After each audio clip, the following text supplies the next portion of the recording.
Well,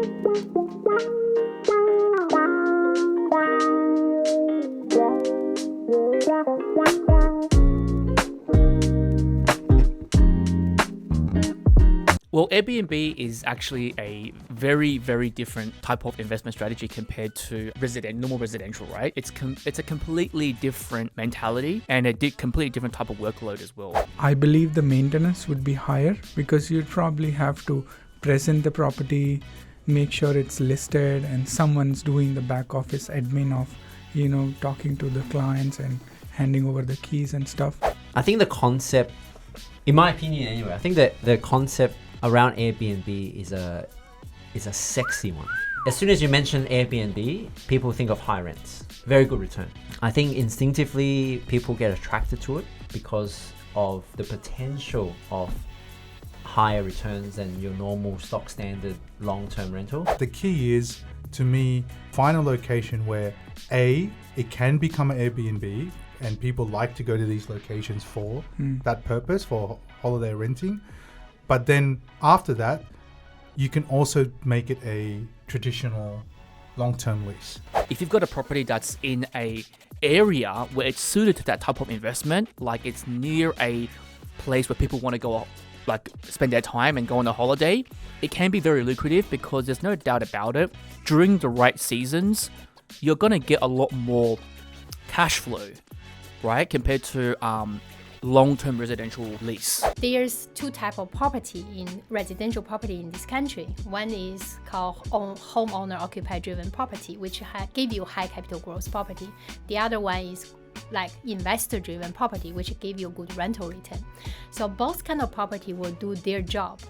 And so for each individual who enter into the property journey, they need to think about, okay, what's my strategy?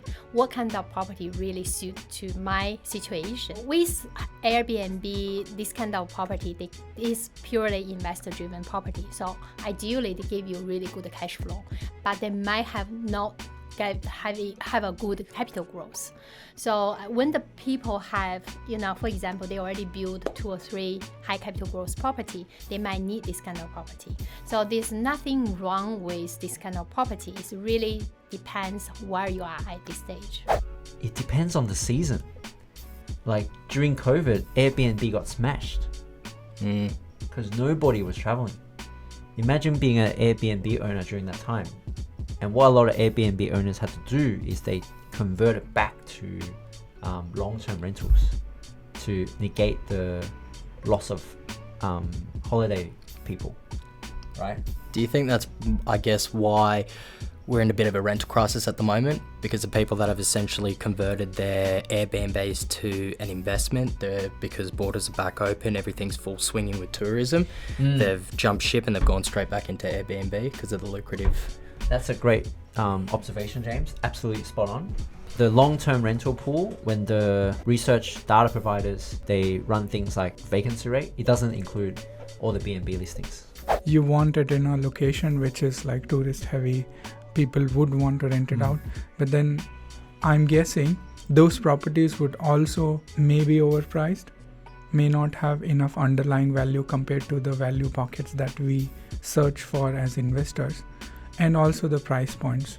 So let's say you have a budget of 600,000 for an investment property. You might find a potential pocket of growth and it might give you 10-15% growth in a good cycle. This may not be the same story with a beachside house, which is already 800,000 or $1 million. But do you still, I guess, from my point of view, when it comes to Airbnbs, there's the risks far outweigh the benefits. Obviously, cash flow in the short term is really lucrative, but over the longer term of everything, it doesn't seem as, I guess, as a safe asset to be in. So would it be something you'd still add into your portfolio at some stage, or would you just keep down the straightforward, safe investment asset? I think it comes back to your risk profile. And I think why I suggested build a strong foundation first. You wouldn't want to go with the riskiest move at the beginning, because then you could lose out, and that could really dent your confidence around wanting to invest in the first place.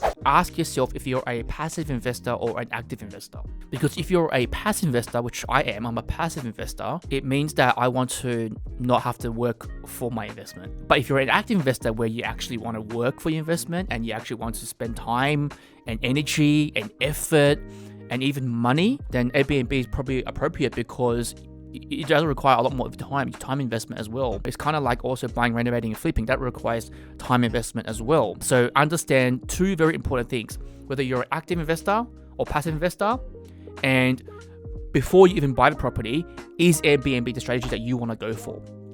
And if it is, target the right location and the right type of property that will suit that type of investment. That's what I would say.